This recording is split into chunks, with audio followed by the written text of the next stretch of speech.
Can't wait for Resident Evil 5? Thought State of Emergency got a bad rap? Then step up, young practitioner of the macabre. Capcom has a game for you. Deadrising is the publisher's first epic next-generation game. While it's certainly not for everyone, its combination of choice, violence, and comedy is a potent one. Perfect.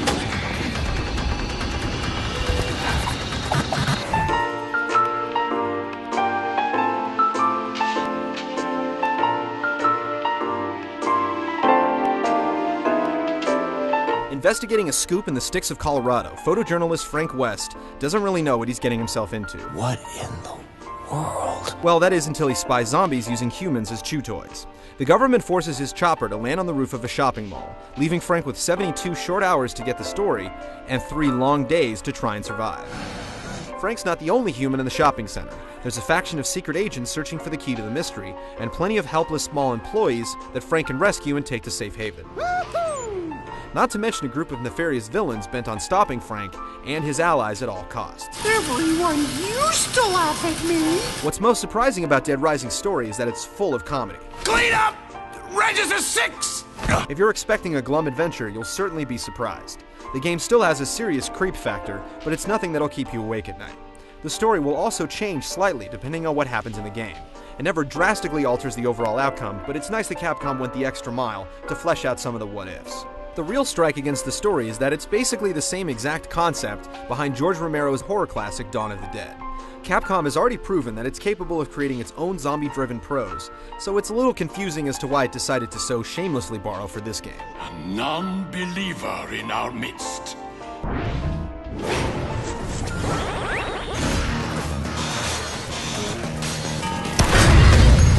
When you first boot up Deadrising, you have just one option, the 72-hour mode. Here, there are 2 different kinds of missions. Some move the primary plot forward, while scoops are essentially side missions you can choose to complete if you want. Regardless of whether you're on the primary quest or completing the scoop missions, 90% of the objectives involve either rescuing someone in distress or picking up an item in one spot and taking it to another. Which is easier said than done when there are hundreds of zombies in between. The freedom the mission structure gives you to carve out your own path is nice, but the downside is that those who choose not to complete any of the side missions will find themselves sitting around waiting for the clock to strike a specific hour for the next main mission to become available. With all the carnage going on around you, it's easy to forget that the real reason Frank is in the mall is to get his story. To do this, you'll have to take pictures. The snapshots are then rated based upon how well centered they are and what's in the shot.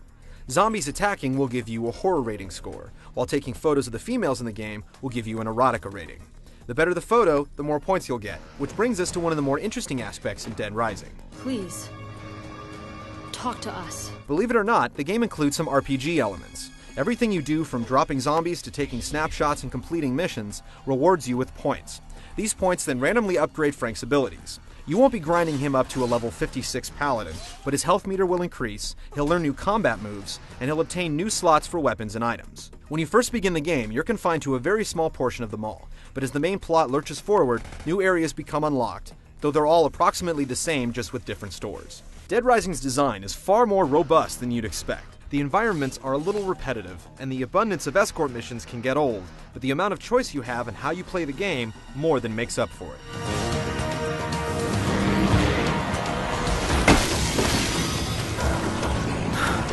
Despite all the mission objectives and photography, the real crutch of Deadrising is killing zombies. And boy, does the game give you a million ways to do it. Literally everything is a weapon. Stuffed animals, katanas, chainsaws, sledgehammers, any inanimate object you can think of can be used to put the undead back in their graves. There are guns, but with so many zombies and so few bullets, it's impractical to try and lean on them. The weapons are very well balanced. While highly effective blunt trauma instruments will break and disappear rather quickly, the less powerful items tend to last a lot longer.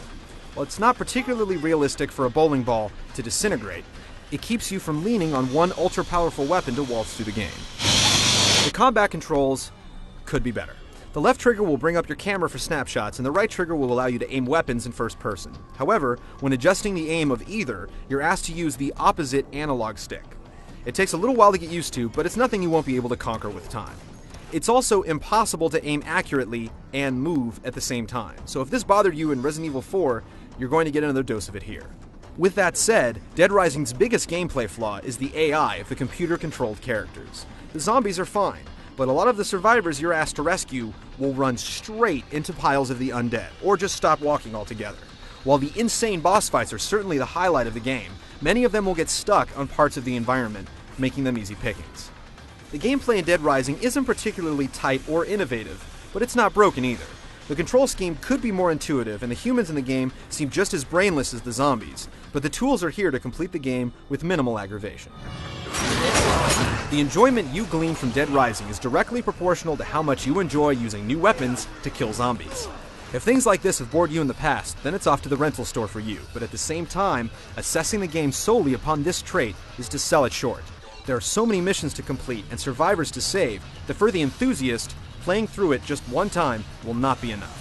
And with the light RPG elements, solid graphics, and plenty of choice, it ensures that no two people will survive these visceral 72 hours the same way.